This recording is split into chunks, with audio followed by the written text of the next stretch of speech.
So good morning, everyone. I'm just going to start with introductions. There might be still people joining us, but this way we can still give them a bit more time. Good morning, ladies and gentlemen, and welcome to this semester's third EPRC webinar. My name is Liliana Fonseca, and I am a researcher at the EPRC. In normal circumstances, these seminars would have taken place face-to-face at the University of Strathclyde in Glasgow, which we look forward to doing again in the future. Nonetheless, we are delighted to be able to welcome you all from a bit all over Europe or the world in this webinar today, and hopefully for future webinars as well. So today we welcome Dr. Cinta Sanz-Ibáñez, I hope I said that right, who will be sharing her research on the topic tourism regions and transformation, challenges and agency shaping regional development paths. So this presentation will last about 30 minutes, and in the remaining time, we will open the floor for questions and comments from the audience. If you would like to make an intervention, you can use the Zoom raise a hand function, or feel free also to use the chat function. We will address these questions then in the Q&A part of the webinar. Before introducing our speaker, I would also like to inform you that this meeting is being recorded, which means that you and your colleagues will have the opportunity to follow the meeting at a later stage. The recording will also then be made available on our YouTube channel and shared with you by email and also on social media. We would also like to encourage you to use Twitter then to share your thoughts on the webinar and spread the word on the research that we're presenting. So let me present our speaker. Dr. Cinta Sanz-Ibáñez is researcher and lecturer at the Universitat Rovira Virgili at the research group on territorial analysis and tourism studies in Catalonia in Spain. Her research interests are connected to the economic geographies of tourism, with special focus on the analysis of destination evolution, tourism policies, networks, governance, and knowledge dissemination, adopting evolutionary economic geography and related theoretical constructs. She has been engaged in research projects analyzing destination change and responses to global challenges funded by the Spanish Ministry of Science and Innovation and the Regional Studies Association. So I will thus stop sharing my screen and give the floor to Cinta. So you can share your screen now, I think. Yeah. Okay, thank you very much, Liliana. I'm gonna try sharing my screen. Hope you can see it in presentation mode now. Yes, we can see it. Perfect. Good. So yeah, as I said, thank you very much for this introduction, Liliana, also to the EPRC for inviting me to talk in this webinar. It's a pleasure to me to be given this opportunity and to share the research I'm involved now at the moment or recently. Everything's working well, it seems. So yeah, as Liliana said, I'm part of the research group on territorial analysis and tourism studies at Rovira Virgili University. And I'm glad to be the second researcher from this group that is presenting this month in these EPRC seminars. Some weeks ago, you had my colleague, Dr. Wilbert Den Hout, and it's great to know that the connections between the EPRC and GRADET are growing. So that's great.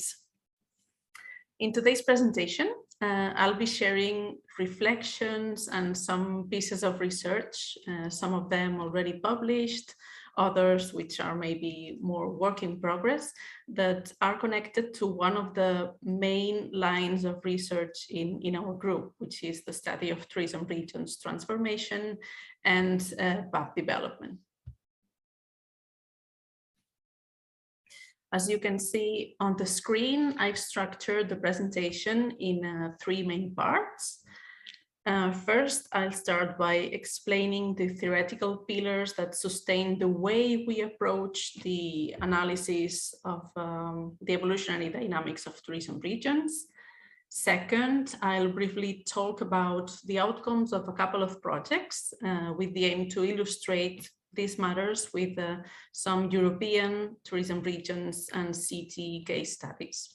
And finally, I'll put forward some concluding remarks. Well, so there's no need to say that everyone is aware that tourism is one of the largest contributors to the economy of many cities, regions, and countries worldwide. What is perhaps less considered is that, at least in non-academic contexts, is that the development of tourism creates specialized productive places with a nature that is very complex and dynamic. This is a feature, a fact that happens to a less extent in other industries and economic activities, and is worthy to mention at the beginning of this presentation. How this development is materialized can largely differ from place to place. We can find very, very different destinations around the world. And nowadays, there are many challenges that the economic sector, the stakeholders working in this industry, and of course the places where it is developed are facing.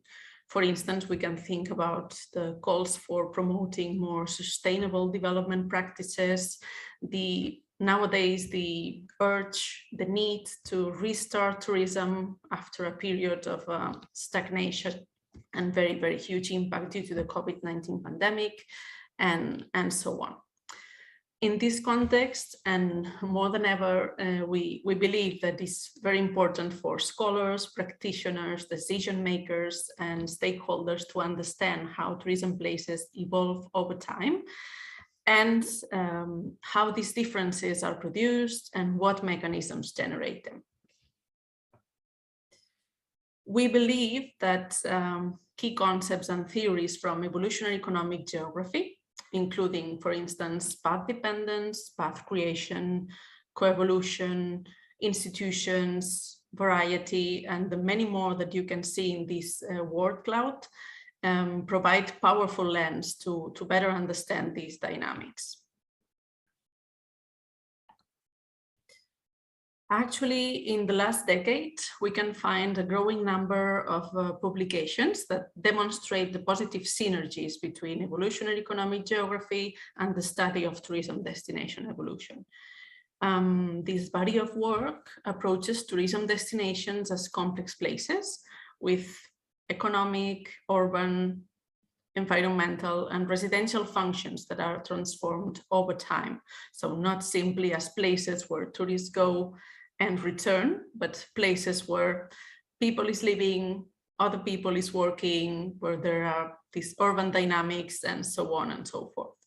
This helps us focus on the dynamics of place, on analyzing the dynamics of place beyond and integrating the evolution of the tourism activity per se, which was the focus of previous destination evolution models, like the tourism area life cycle by Butler, that maybe you already know, and also help us see evolution as a path dependent, place dependent, and continuously in the making contingent process that is shaped by multiple forces that interact and influence the drawing of new development paths. That sometimes there's not a single one. There may be different development paths for the different industries and different synergies in the place that co-evolve at the same time. In the following slides, in this one and the next one, I'll present a couple of conceptual frameworks that develop our perspective when approaching these matters. The first one is the one you can see on the screen, represents the catalysts for tourism regions evolution, which at the same time reflect how destinations transform, the specificities that each of them may have, and their capacity of shaping their path development processes. We identified here three main forces. The first is agency, then we can talk about context, and finally, path dependence. In short, with not much detail, we connect agency to the analysis of how stakeholders collaborate, interact, compete in a destination, the policies and actions they implement, and governance strategies, and the knowledge, tacit, explicit, and the exchange knowledge processes that happen in these tourism regions. Second, context includes the social, economic, environmental, and political changes that may happen at different scales, and also market and industry trends. And last but not least, we can find path dependence, which of course, I'm sure that you already heard about, which is connected to the historical trajectory of the place, of the region itself, and particularly in the moment and the transformative moments or trigger events that at certain point in time may provoke that the path development changes in direction and focus, be it in an incremental way or a radical way. We move on to the second model, which is what we call the moments conceptual framework. This lens has been developed by merging EEG with other complementary approaches, like cultural and geographical political economy and also socio-ecological resilience, for instance, and allows us to analyze and critically reflect on path-shaping processes and how these catalysts that we've seen in the previous slide change and interact in key inflection points for the region that you analyze.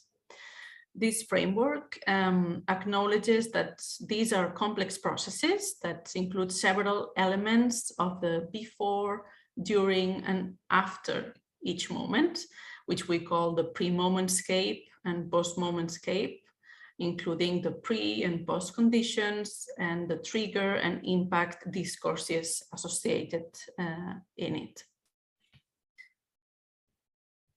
This, of course, tell us the direction and focus that the tourism development is progressing in the region we analyze, and also help us connect to prior or after moments that may happen in the course of a destination evolution. It is important to highlight at this point that these models, the catalysts and the moments model, were initially developed for tackling tourism regions, tourism destinations, but we think that both can be applicable to any type of place and any industrial sector. To finish this first part of the research, I just wanted to make some remarks about the role of agency in these path-shaping moments and regional path development, because I believe that it is receiving increasing attention in the EEG and related literature, and it's important to highlight its role in these processes. This importance is not only linked to processes where a destination or a tourism region faces a shock, an unexpected shock, and needs to adapt, needs to promote strategies to adapt to these global challenges in not proactive way, in a reactive way, so to say, right? But not only in these reactive ways, but also when a destination wants to promote selective processes, agency is really important, okay?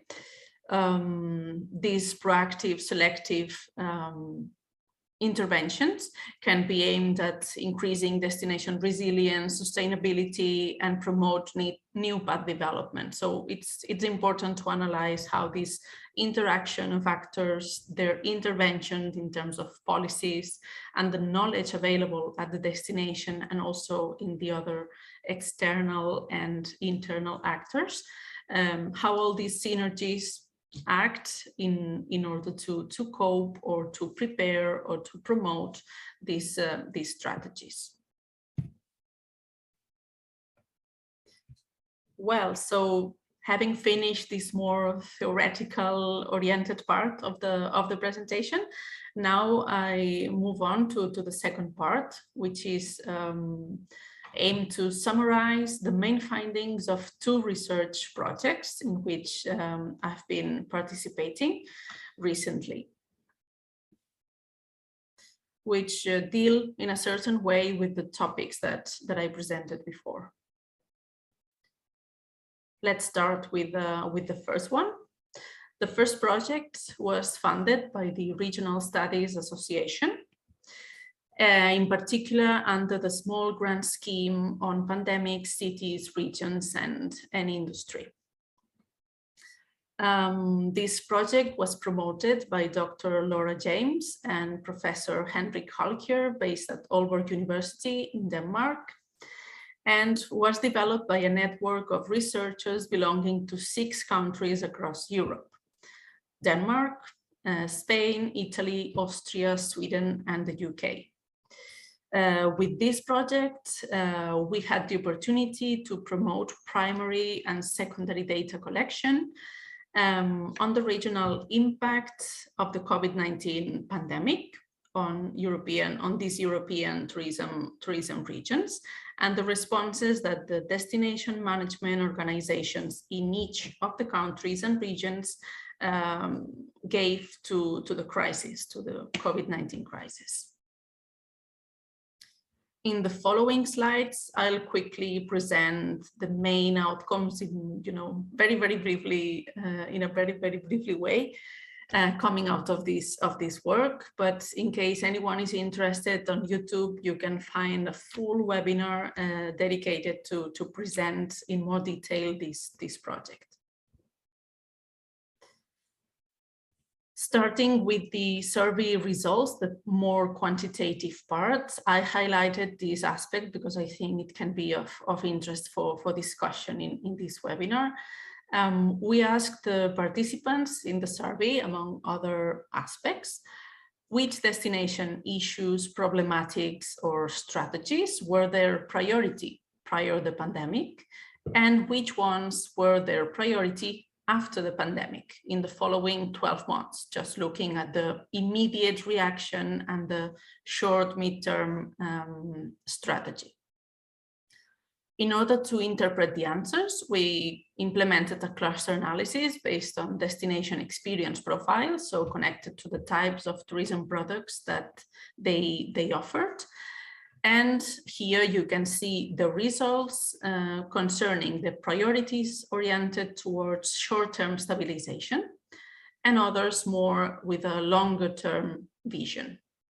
We see in these results that destination management organizations based in destinations oriented with an urban coastal product, and also those with no specific specialization. Both of them are larger in extension, so to say, were giving more importance to domestic marketing and health and safety. Probably obvious priorities, adapting to the reality that we faced at that moment, where frontiers were closed and international tourism was complicated, to say the least. Okay, and that is also reflected by giving an international marketing strategy a lesser importance, especially for rural and mountain destinations, which at that moment were those who benefited more from the changes in the tourism markets and so on during the pandemic. because the people went to all these places to find open door spaces and tranquility at that moment when it was permitted, of course. And in terms of longer-term development strategies, experience in innovation, digitalization, and sustainability were the top priorities for these DMOs in almost all types of destination profiles, but with some minor nuances in ones or the others. The qualitative part of the study, based on experts' interviews, we interviewed the responsibles of these DMOs in the different countries. Evidence that European destinations organizations have adapted their strategy and their activities during the pandemic. It is unclear, however, how much this crisis will change destination organizations' longer-term plans, at least at the moment we conducted the project, which was in 2021. However, what seems to point out is that strategies and development trends appear to have been adjusted and accelerated rather than revolutionized aspects that were already in these organizations' agenda, like sustainability, digitalization, promoting also the involvement of locals in the tourism activity, and communication and marketing aspects. All of these were shared concerns for all types of destinations and in all countries. And finally, it also remains clear that the pandemic has made these organizations' economic role in their regions more visible and valued by stakeholders, because they provided huge support, not only economic, but also in terms of collaboration and advice and so on in these complicated times. Well, so now I'll be talking briefly, as well as with the previous project, concerning the second piece of research that I wanted to share with you today. This piece of research is part of a bigger project developed by the GRADET research group and funded by the Spanish government. This project is called Adaptur and tackles the adaptability of complex tourism destinations in the present era of social, economic, and environmental transformation, particularly dealing with innovative paths towards destination resilience. And under the umbrella of these bigger projects where all the people in the research group is working, there's a line of research that there's been some years that we've worked together with Professor Anton Clavé and Dr. Julie Wilson concerning the moments in evolutionary trajectories. In this case, we are continuing this work by tackling the evolutionary trajectory of Barcelona, a very well documented paradigmatic case in the tourism development literature. This research takes mainly a qualitative focus and is based on collecting and examining several sources of information. We have on the one side secondary data connected to key indicators of the city's tourism activity, also other documentary analysis, including municipal planning, regulations, reports, and studies that are promoted by the local authorities, and also the prolific, I would say, academic publications presenting research about the city, tourism, and urban conditions. In this figure, you can see the turning points that we identified as key for the consolidation of Barcelona as a top urban destination from the 1980s to 2020. In this period, there is a first important moment, the celebration of the Olympic Games in 1992.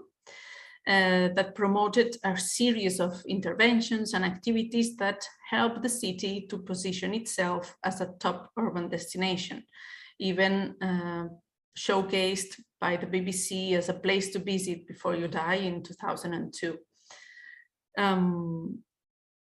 However, this process also created certain controversies, tensions, and dynamics of opposition to the city's tourism development among citizens. And that put Barcelona in the spotlight as an example of destination affected by over-tourism, both in the media and also in the academic sphere. This was the scape before what we identify as the second moment, which we illustrate with the municipal action plan promoted in 2008. Surprisingly, regardless of the high importance of tourism in the destination in the years before, this was the first document that addressed the tourism activity as part of the urban policy in Barcelona. This plan was the starting point for promoting new policies towards sustainable urban management in the city, towards more sustainability and considering not a tourist city, but a city with tourism.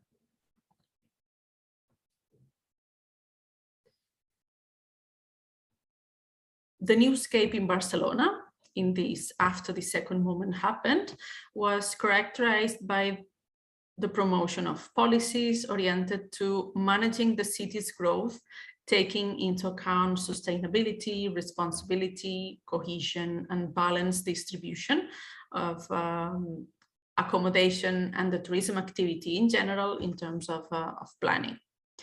Among these initiatives promoted, we can find, for instance, a new plan for urban mobility, the City and Tourism Council, reflected as a governance mechanism which gathers representatives of the political sphere, industry, experts, neighbors, and local district organizations, and also the alignment with the biosphere tourism accreditation, for instance. As you can see, it remains clear from this research that the second moment, this municipal action plan moment in 2008, created new conditions for the city. Of course, the path is not easy when you deal with such a big destination with lots of interests and stakeholders in it. But everything is aligned towards more integrated tourism management in the, the global reality in terms of urban, social, economic, and environmental dynamics in Barcelona. And in the middle of all of this change in direction is when COVID arrived. And you know that some claim that in 2020, at the very beginning of the pandemic, that tourism would be totally different after the crisis, and or maybe that it had to be seen as an opportunity to promote a better development for tourism, more sustainable one, more cohesion one, and so on. The fact is that in the case of Barcelona, and with the pandemic not finished yet, unfortunately, it seems that COVID-19, of course, it has had a huge impact on the economic activity in the city, and specifically in the tourism sector. That's undeniable. But in a longer term vision, it seems that it will act as a shock, as a temporary shock that in the end will reinforce the directions and discourses that were already put in place and started in the second moment that we've just presented. And with this, we got to the last part of the presentation, in which I'd like to bring to the table some concluding remarks for discussion.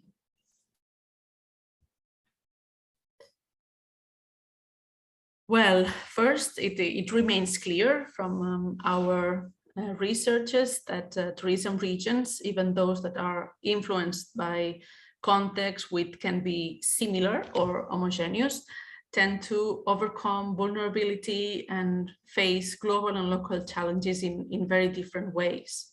That's for sure.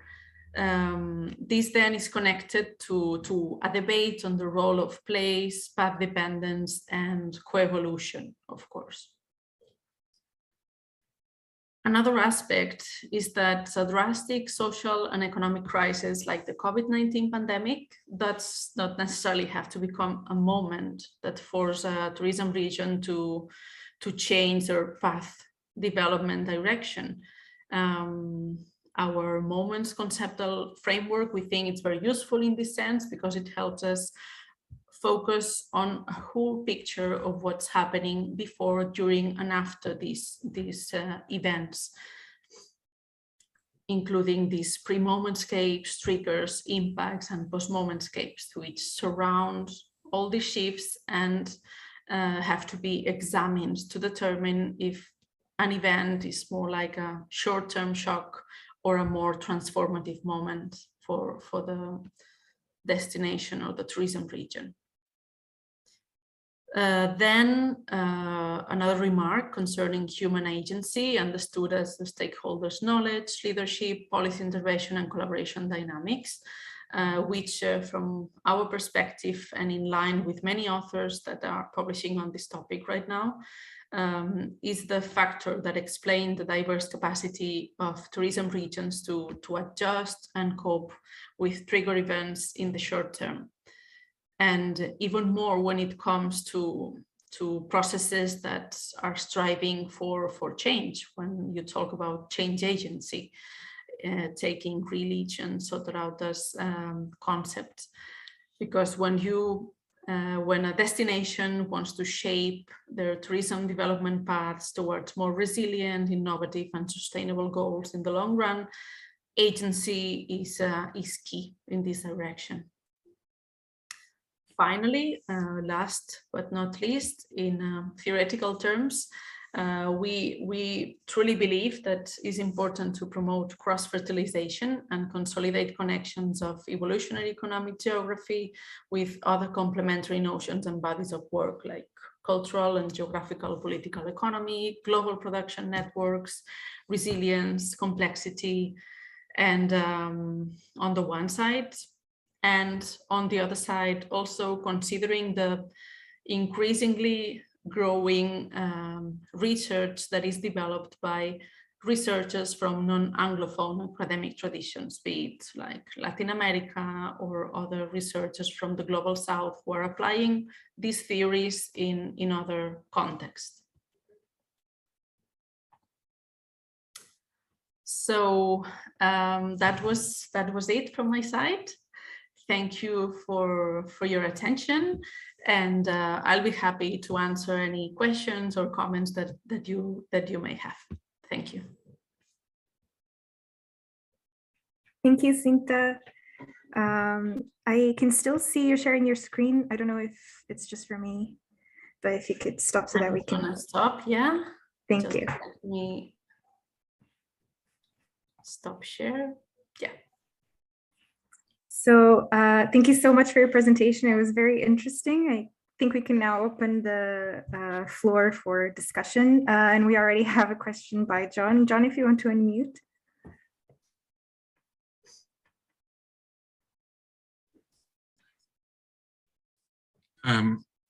Yes, thanks very much, Cinta.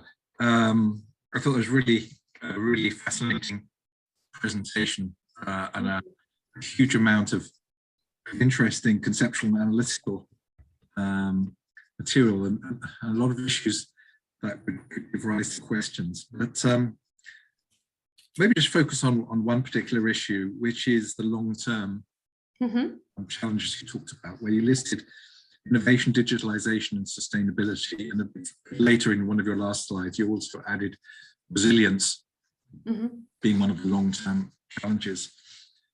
But I misunderstood, and I'm simplifying, but from what you said, I didn't get an impression, certainly from the case studies that you've been looking at, there's anything particularly radical that the case study regions are actually doing in terms of, let's focus maybe particularly on sustainability,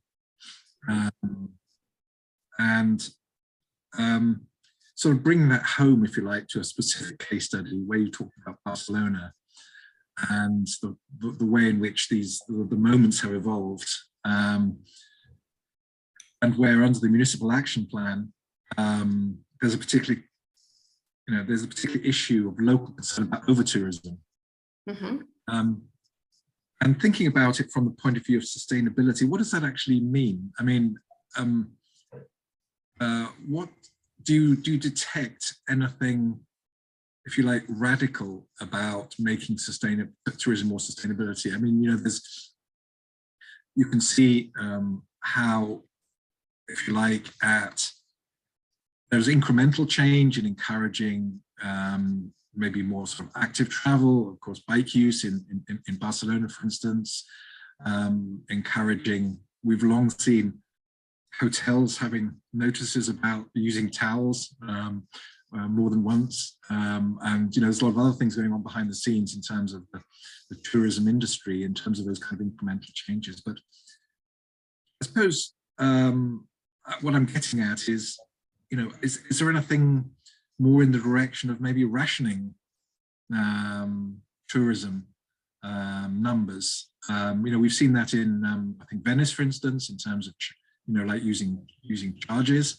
But I'm particularly interested in this issue of the response to the sustainability agenda. And is there anything sort of revolutionary, if you like, that is being discussed in any of the categories of regions that categories of types of tourism centers or regions that you looked at?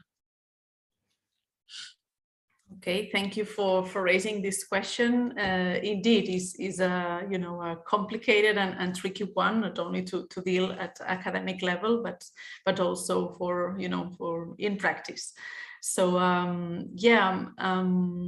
in both cases that I presented, both in the Regional Studies Association project in several tourism regions across Europe, and also in the case of Barcelona, sustainability was present in the minds of the people participating, or the policies that we studied.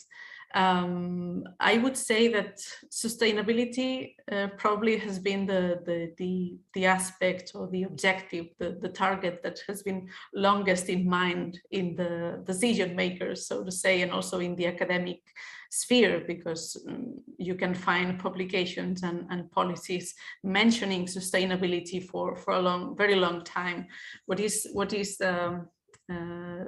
you're asking in particular is the practical application of all of these, and how this is, if I understood well, is how all of this is being implemented in these cases in reality, and the difference, if this is a radical change or not, and so on. So in the case of the more general European regions, we found out that sustainability was in the minds of PMOs before the pandemic, and considering those that faced over-tourism problems and so on, probably this was a higher priority for them. If that, at least in the project that we developed, if that is like wishful thinking or a reality for them, that we didn't kind of go into depth, because our objective and what we could do with that project was just like having an overview of the strategies they wanted to promote, and how this would be changed by the pandemic. In the case of Barcelona, which we studied in more detail, probably this change, even if it's radical, it doesn't mean that it happens from one day to the other, from very, very quickly. It is a longer term vision and strategy that, of course, is not easy to implement, because there's been dynamics for many, many years that were contrary to this sustainability aspect, in a sense that the tourism was growing and growing and growing with no one stopping that. But the fact is that there's been a political change in how tourism was approached and understood at the municipal level. And this, when you think about agency and the people who in the end decide or influence on how the development of a city or of a region ends up going, or in which direction ends up going, it's a key aspect. The fact that local decision makers included the rest of actors and consider tourism as part of the city, as part of the urban strategy, thinking about urban mobility in general, not only on tourism mobility. The fact that they promoted regulations to redistribute the accommodation and to regulate Airbnb, for instance, this accreditation towards this biosphere regulations and so on. All of these are small steps that start the process of, as you said, rationing tourism in the city. Of course, there's actors who would want to return to the moment when the city wasn't tourist, so to say, a tourist city. That may be some neighbors and so on, but the tourism is there to stay. And the fact that politicians and the stakeholders are working together to ration a little bit, to restructure, to promote more cohesion and so on, is a positive direction. That's why we understand that this is the postscape of a moment that started many, many years ago, more than 10 years now. And as you say, it's not yet at that point. It's still progressing. So hopefully all these many years later, we can come back, analyze what happened, and the city is in a different situation with not facing such pressures and so on in terms of over-tourism. I hope I addressed the aspects that you raised. Thanks very much. Thank you. Thank you very much for your question. Thank you, John and Cinta, for your response as well. We have a question as well from Victoria, if you want to unmute. Mm-hmm. Hello, I hope you can see me now. Hi, Cinta, thank you very much for your presentation. I think you maybe partly already answered this, but maybe just from a little bit different angle, a question. So, of course, when we talk about the major shocks to the system, to the tourism regions, that makes the actors reconsider the development path. First thing that, of course, comes to mind, well, that's the most significant one, is, of course, COVID, which served as a trigger to rethink the development path. But also, as you mentioned, of course, it's a gradual process of many of the state countries and regions already started shifting towards new models, more resilient models, so on, for already a long time ago. And as you mentioned, lots of this is just adjustment rather than revolutionization. So I was just wondering if there were maybe from your experience of your studies, certain events or maybe trends or triggers that were in a way, of course, nothing quite like COVID, but comparable in the scale, that served as a trigger to rethink these development paths, including the shift to more sustainable models and so on. I don't know, maybe some sort of, you mentioned specific examples in the case of Barcelona, for example, quite specific of the place, but maybe some other wider events or, bigger trends that affected a large number of regions across Europe, or different types of regions. I don't know, maybe related to some natural disasters, or I don't know, the dynamics in terms of prices of fuels across, in Europe and so on. Is there anything quite comparable in terms of trigger that compares to the effect of COVID, or there's nothing quite like that and everything was more gradual, so to say. Thank you. Thank you for raising this interesting question.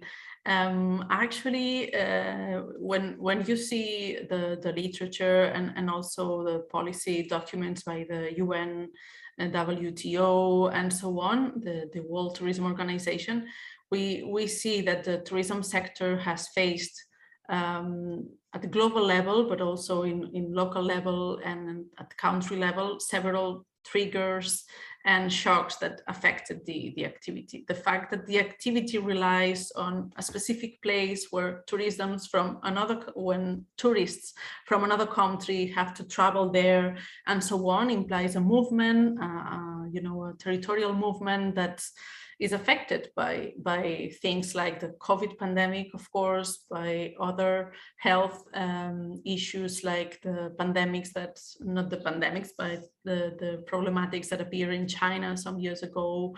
And all of this happened. Also, the economic crisis that the Southern European regions faced in early 2000s, in 2008, 2009, and so on, had a huge impact. At the moment that the demand lacks incomes, doesn't travel, and so on. So yeah, you see that this is a sector affected by many triggers all over the years, and all helps us see that the destinations and the stakeholders working in this sector are resilient. Probably until some years ago, this resilience hasn't been connected to sustainability, but more to a need to adjust to survive, so to say. In the last years, probably these new strategies and so on have been more oriented to the sustainable future and so on. But this is a trend that not only affects tourism, but also the other economic sectors with this sustainability transitions trend that affects everyone. I would say that so far, at least from what we've seen in the research we've developed, COVID was the shock that had a larger impact to the tourism sector everywhere in the world, so to say, because it's been a long time where all trips were prohibited and so on and so forth. So at least to date, we haven't had a shock that generated such a big impact worldwide. When you go in far depth to specific cases that you can analyze, for instance, there's been other dynamics. The economic crisis, for instance, in our area, the area where we are based at, in Costa Daurada, in the southern part of Catalonia. This is a coastal traditional destination, but the economic crisis helped them, see that probably the local market wasn't enough to maintain the tourism activity, and this promoted the connections with other international markets like the Russian market and so on. So as I said, the need or the initiatives towards sustainability when it comes to responses to these shocks have not been so important until now. Before you can see more survival strategies, and hopefully we learn from the experience that we faced now, and not only we as academics, but also the decision makers learn from that and continue working towards a more sustainable direction for tourism in general. But yeah, it's a thing that needs to be evaluated. There's much room for research in this area. I agree. Thank you. You're welcome. So I thank you, Victoria, for your question. Yes, now we have Ruth also with her hand raised. Hi there. Hi, Cinta. Thank you for a really interesting seminar. It was very, very interesting presentation. I just wondered whether you had any insights into the role and direction of public policy in supporting tourist regions bouncing forward in the name of the Danish-led research or the RSA project, because I found it really interesting that you said about the increased visibility of economic agents, and especially in regions that are striving to change. And that also the role in Barcelona, from your example there, of the municipal plan in changing the way that tourism was thought about, you know, that what you said about changing it from a tourist city to a city with tourism. So I just wondered whether you had any insights from your research into whether there's a shift in the focus for public policy, a regional policy, obviously, in this, you know, in this context being relevant, but any general insights. Do you see a movement from, for example, you know, has there been a shift in focus of policy from providing grants to firms for things like, you know, increased digitalization or adaptation of their facilities to become more sustainable, or just maybe post-COVID staying alive, or do you see a movement towards, for example, capacity building initiatives or strategy building to support things like the municipal plan, or to support economic agents in that process of being active in their regions?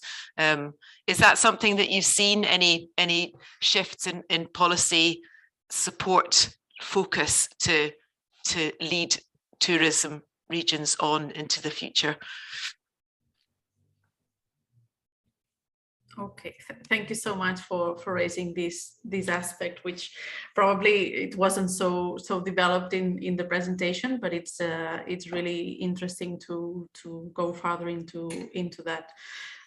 This hasn't been like the main focus of our research so far, but I agree that if we or if tourism regions strive to promote these new directions towards sustainability, digitalization, and so on, in the end, this involves money, this involves efforts, this involves support from institutions at different levels to be, you know, to promote all of this. So as far as I'm concerned, of course, there's a lot of discourse utilizing all these aspects and matters, putting that in the spotlight as the future of tourism, and also the future of policy. You can see now in these next generation funds, some of them are directed towards improvements in the tourism sector for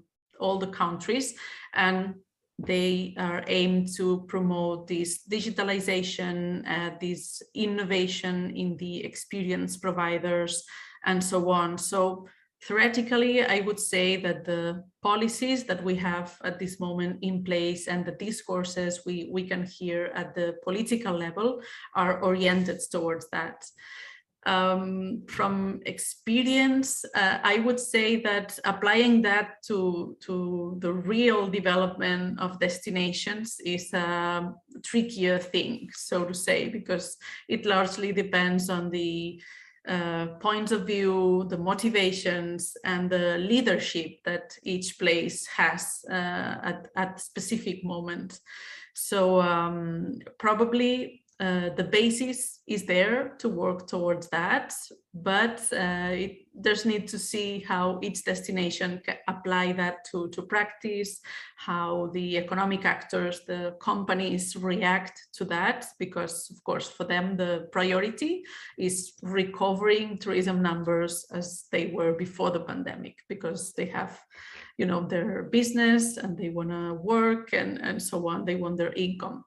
But then the agency leadership and the governance that is in place in each destination will tell us if the direction towards all of these new directions is taken or not, I think. Great, thanks very much. It's interesting. Thank you. Thank you, Ruth. And thank you, Cinta, as well. I believe we're coming up to the hour, so we might not have time for another question, but I will say to the audience that we will be sending an email with the recording and also with more information and Cinta's contact in case you want to follow up on anything. So I will just thank everyone for being here today, for your interest in today's webinar, and thank you, of course, Cinta, for accepting our invitation. Our next webinar will be on May 18th, when Evert Meyers, Associate Professor at Utrecht University, will present on distributive politics in the Netherlands. Feel free to also contact us for more information, to register for our mailing list, and to keep up to date on future events. We hope to see you all again soon, and thank you very much for attending today.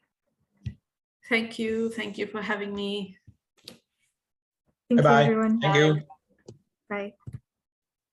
Thank you. Bye.